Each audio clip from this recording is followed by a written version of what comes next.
लेकिन मुझे लगता है कि वो वीडियो जिस तेजी से वायरल हुआ है, अवश्य आपने भी सुना होगा, 4 मिनट कुछ सेकंड का वो वीडियो है जिसमें करीब 25,000 लोगों को एक शपथ दिलाई गई।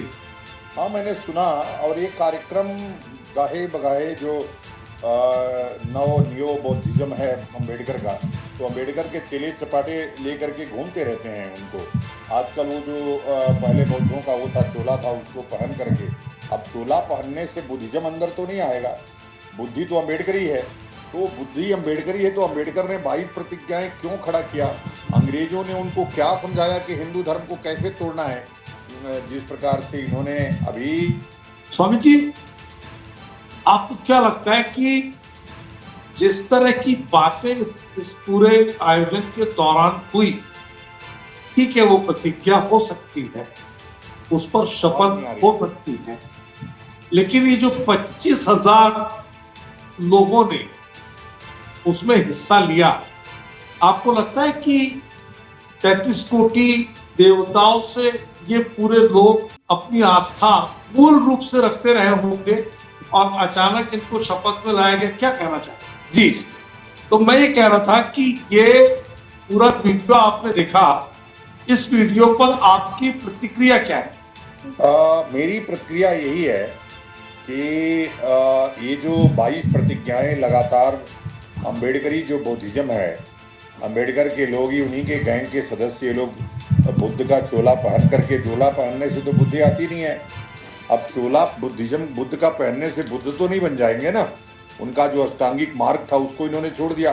तो ये तो नव बौद्ध हैं। हिंदू धर्म को कमजोर करने के लिए अंग्रेजों द्वारा स्थापित एक संगठन है इनका, न्यू बुद्धिज्म का। इनको बोध गया से कोई मतलब नहीं है। इनको भारत को अस्थिर करना है, हिंदू धर्म को कमजोर करना है, उन लोगों को वापस लाना है, उन लोगों को परेशान करना है जो इनकी जाति के लोग हैं, जो विशेष रूप से जाटो, चमार, महार, इस प्रकार की जो जातियां हैं, वही इनके साथ आकर के गाहे बगाहे प्रदर्शन करते हैं और हम लोगों को चमकाते रहते हैं। जी, तो वहां जो 25,000 लोग थे, मूल रूप से ये सनातन काल से हमारा जो पूरा की पूरा एक जो हमारा आस्था का केंद्र है, या हम ये कहें कि जो हमारा धर्म है, जिसमें हम ईश्वरवाद को मानते हैं, जिसमें हम अवतार को मानते हैं, तो आप एक धर्माचार्य के नाते आपको क्या लगता है, इन लोगों को वहां पर जब बुलाया गया तो इसको एक प्रतिज्ञा की शपथ के रूप में देखते हैं आप, या ये एक मास कन्वर्जन यानी सामूहिक धर्म परिवर्तन का कहीं ना कहीं सामाजिक तौर पर किए जाने वाला अपराध है? देखिए, ये न्यू बुद्धिज्म जो अम्बेडकर का था, उसको कोई सरकारी मान्यता नहीं है और ना किसी अनुच्छेद में, ना किसी उसमें है। तो इस पे वैन सरकार को लगाना चाहिए। या तो सरकार ये तय करे कि भाई हमने इनको मान्यता दे दिया है और ये 22 प्रतिज्ञाएं करके हिंदू धर्म की देवी देवताओं को अपमानित करते रहे, उनके खिलाफ बोलते रहे, मनुस्मृति जलाते रहे, और या तो इसको बंद होना चाहिए। नहीं तो जिस दिन सामाजिक हिंसा फैलेगी उसके लिए ये नौ बौद्ध तो जिम्मेदार होंगे ही, सरकार भी जिम्मेदार होगी। आखिर जो आप 2000 के लोगों का कार्यक्रम करने के लिए अनुमति नहीं देते, इस 25,000 के लोगों को जहां पे हमारे देवी देवताओं को गाली दिया जा रहा हो, उनके लिए प्रतिज्ञा कराई जाती हो, ऐसे कार्यक्रम की अनुमति दे देते हैं आप। तो इस पे एक तो रोक लगनी चाहिए और जितने लोग इसमें शामिल थे, उनके ऊपर जो एक्ट है धर्मांतरण विरोधी कानून, उसके तहत मुकदमा दर्ज करके जेल भेजना चाहिए। मध्य प्रदेश के राजपत्र में स्वामी जी 27 मार्च 2010 को कुछ ऐसा धाराएं जोड़ी गई जिसमें इस पूरे मामले में आस्था के प्रति अगर चोट पहुंचती हो या किसी भी धर्म संप्रदाय के खिलाफ इस तरह की बात आती हो कि उनके ईश्वर को, उनके मानने वाले जो देव हैं, उन पर अगर किसी तरह की बात आती है, तो इसमें 3 से 5 ऐसे सेक्शन हैं जो अर्थदंड के साथ में कारावास का प्रावधान करते हैं। और मध्य प्रदेश में ये नियम लागू है, ये कानून लागू है। उसके बाद आपको लगता है क्या कि ये अनुमति लेकर किया गया होगा आयोजन? देखो, आयोजन तो अनुमति लेके हुआ कि नहीं ये तो प्रशासन बताए। और प्रशासन क्या जानबूझ के ग्वालियर को हिंसा का केंद्र बनाना चाहती है? क्या फिर से एक बार दलित और हिंदू हिंसा कराना चाहती है? पहले अंबेडकर के नाम पर जिस तरह से मितंडाबाद फैलाया गया, आज अंबेडकर की प्रतिज्ञाओं के नाम पर जिस प्रकार से ये नफरत फैलाई जा रही है, हिंदू देवी देवताओं को गाली दी जा रही है, यदि कानून है तो अभी तक उनके ऊपर कार्रवाई क्यों नहीं हुई? हुई तो क्या हुई, ये देश को बताया जाए। और अगर सरकार कानून उनके ऊपर कार्रवाई नहीं कर पा रही है तो हम लोगों को बताए, फिर हम धर्मदंड देंगे उनको।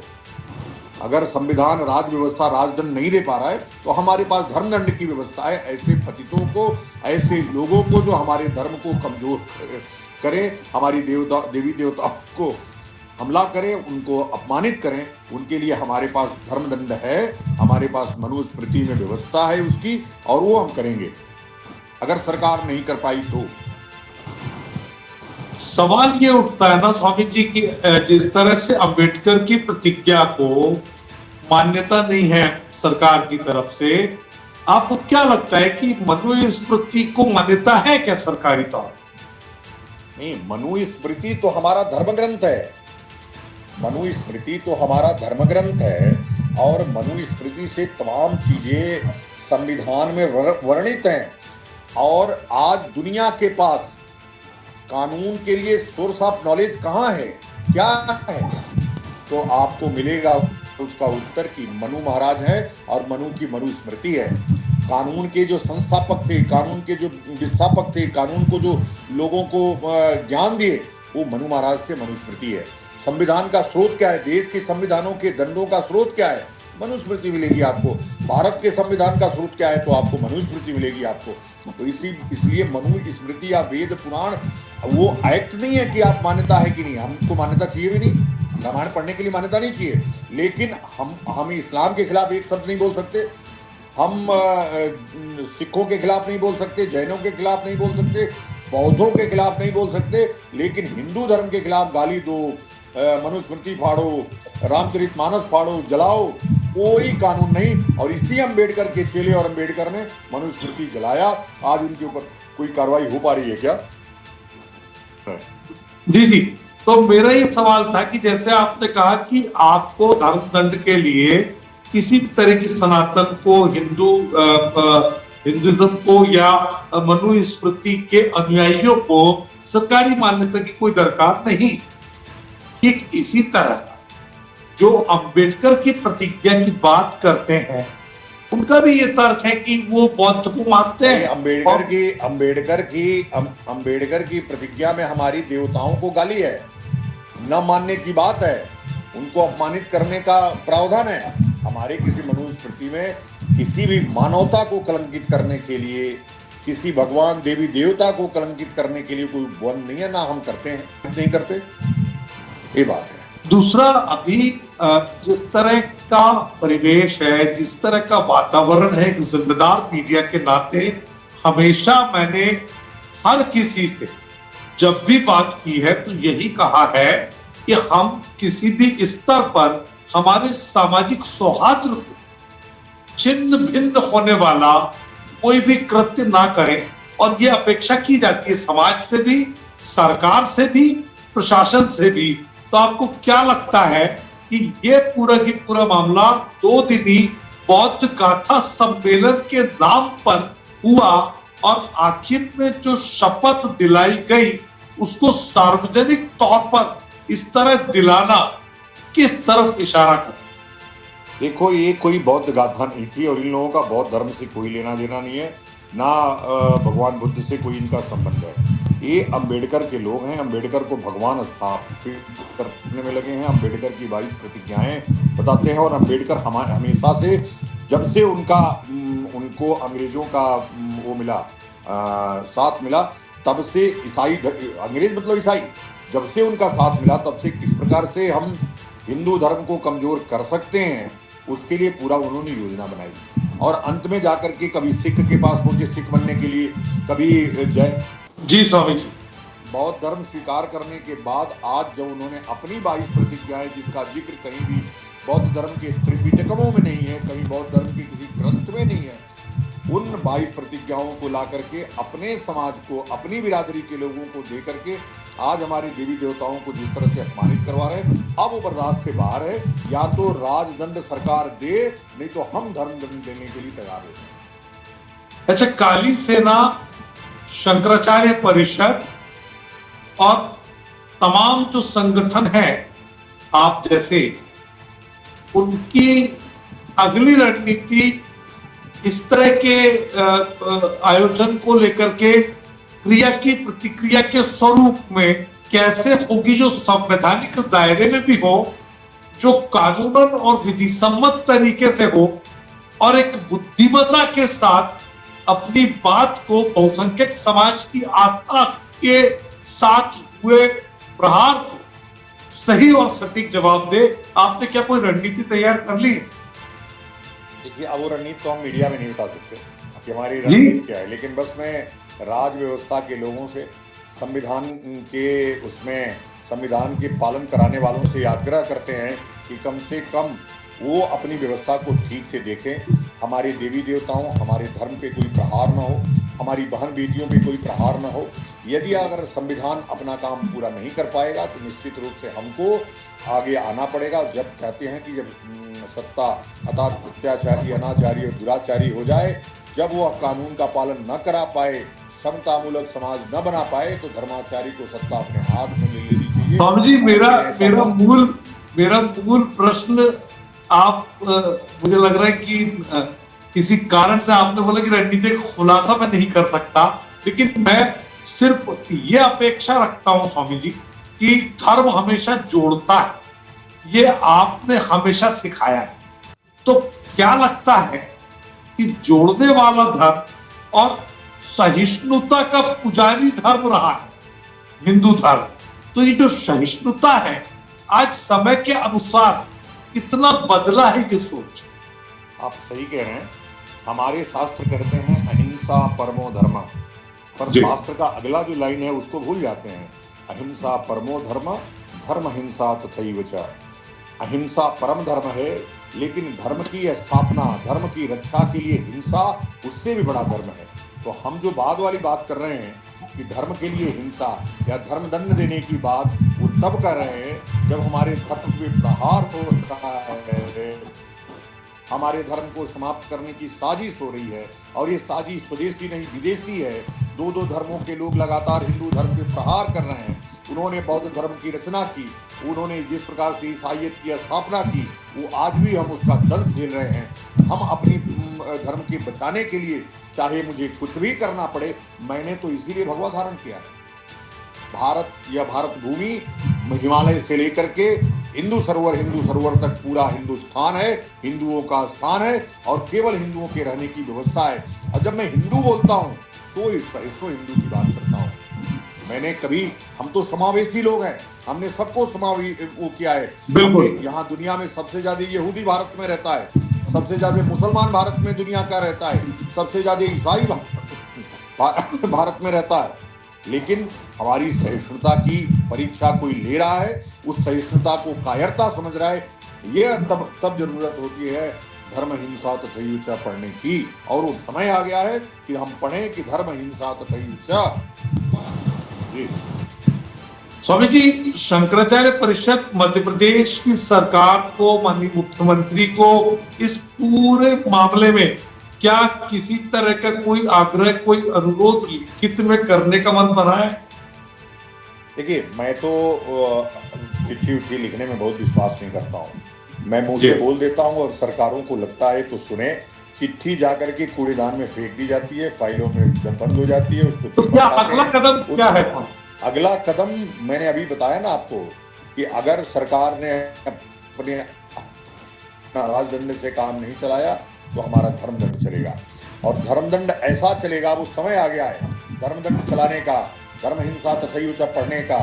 और ऐसा धर्मदंड चलेगा कि 22 प्रतिज्ञाएं क्या एक भी प्रतिज्ञा लेना भूल जाएंगे। एक बात आखिरी बस प्रश्न है, इसके बाद हम दर्शकों को उस 4 मिनट के वीडियो के साथ छोड़कर जाएंगे ताकि जो दर्शक हमारे साथ अभी जुड़ रहे हैं उनको ये समझ में आए कि आखिर स्वामी आनंद स्वरूप के साथ टी एन मनीष का ये जो चल रहा है, चर्चा जो चल रही है, ये क्यों चल रही है। मेरा ये कहना है कि एक बात है कि वसुधैव कुटुंबकम की हमने बात की, हम इस बात को मानते हैं, अद्वैतवाद के सिद्धांत को मानते हैं, अहम ब्रह्मास्मि तत्वमसि को मानते हैं, और इस बीच में एक सामाजिक तौर पर दशाएं और दिशाएं इस तरह की जा रही है, तो अब क्या लगता है हम अपनी मूल धारणा के साथ समझौतावादी दृष्टिकोण में आएंगे या मूल अवधारणा को लेकर के साथ चल करके समय के साथ क्रिया की प्रतिक्रिया देंगे? क्या लगता है? देखिए, हम तो पूरा समय दिए, अभी भी पूरा समय दे रहे हैं, इतना कुछ बर्दाश्त कर रहे हैं, इतने सालों से बर्दाश्त कर रहे हैं, लेकिन जब बर्दाश्त की सीमा पार हो जाती है, पानी सर से निकलने लगता है, तब जाकर के कई बार आदि शंकर को भी इन बातों को कहना पड़ा और उसका पालन करना पड़ा। कई जगह जब उनको मीमांसकों ने बहुत परेशान किया तो उन्होंने राजदंड की व्यवस्था की, तभी तो सुधर्मा को राजा बनाया। सन्यासी को राजा बनाने की क्या आवश्यकता थी? तो हर राजदंड की आवश्यकता पड़ती है, दंड की आवश्यकता पड़ती है, मनुष्य का की प्रवृत्ति है। और ये जो पैशाचिक प्रवृत्तियां बढ़ती जा रही हैं भारत में, हमको लगता है कि ये व्यवस्था राज व्यवस्था से शायद संभल पाए। अगर नहीं संभल पाएगी, हम तो काम कर रहे हैं उसी के लिए। भारत हिंदू राष्ट्र जब बनेगा तो हम दुनिया को राम राज्य दिखाएंगे कि राम राज्य में सब लोग एक साथ कैसे रहते हैं। मैं उसी कॉन्सेप्ट, उसी संकल्पना के साथ इस देश के साथ काम कर रहा हूँ। लेकिन अंबेडकर ने जो आग, जो ज्योतिबा फुले ने आग लगाई, आज पूरा देश उसमें जल रहा है। हम लोग उसमें पानी डालने का काम करेंगे और पानी डालने से भी नहीं बुझा तो उतना दूर काट करके समाप्त कर देंगे। आप हमारे साथ जुड़े स्वामी जी, आपने तमाम अपने विचार साझा किए, हम आपका बहुत बहुत हृदय से आभार व्यक्त करते हैं। और दर्शकों मैं बता दूं कि आखिर शंकराचार्य परिषद और काली सेना और शांभवी पीठ के पीठाधीश्वर स्वामी आनंद स्वरूप, जब हमारे अंदर कोई चेंजिंग होगा और हमारे अंदर हिम्मत होगी, ठीक है, चलिए बोलिए, मैं ब्रह्मा, विष्णु और महेश को ईश्वर नहीं मानूंगा तथा न मैं पूजा करूंगा।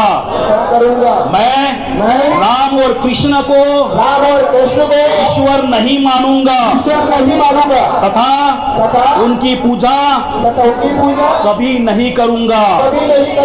मैं गौरी, गणपति आदि हिंदू धर्म के किसी भी देवी देवताओं को नहीं मानूंगा तथा पूजा नहीं करूंगा। मैं ईश्वर ने अवतार लिया है, इस पर विश्वास नहीं करूंगा। मैं ऐसा कभी नहीं मानूंगा कि भगवान बुद्ध विष्णु के अवतार है। ऐसे प्रचार को मैं पागलपन और झूठा प्रचार मानता हूँ। मैं श्राद्ध कभी नहीं करूंगा और नहीं कभी पिंडदान करूंगा। मैं बौद्ध धर्म के विरुद्ध कोई भी कार्य नहीं करूंगा। मैं कोई भी क्रियाकर्म ब्राह्मणों के हाथ से नहीं कराऊंगा। मैं इस सिद्धांतों को मानूंगा कि सभी प्राणी एक समान है। मैं समानता की स्थापना के लिए प्रयत्न करूंगा। मैं भगवान बुद्ध के अष्टांग मार्ग का पूरा पालन करूंगा। मैं भगवान बुद्ध के बताए हुए 10 पारमिताओं का पूर्ण पालन करूंगा। मैं प्राणी मात्रा पर दया रखूंगा और उनका लालन पालन करूंगा। मैं चोरी नहीं करूंगा। मैं झूठ नहीं बोलूंगा। मैं व्यभिचार नहीं करूंगा। मैं शराब आदि देश दुनिया की सभी खबरें देखने के लिए जुड़े रहिए आचरण न्यूज से। आचरण न्यूज हर कदम आपके साथ।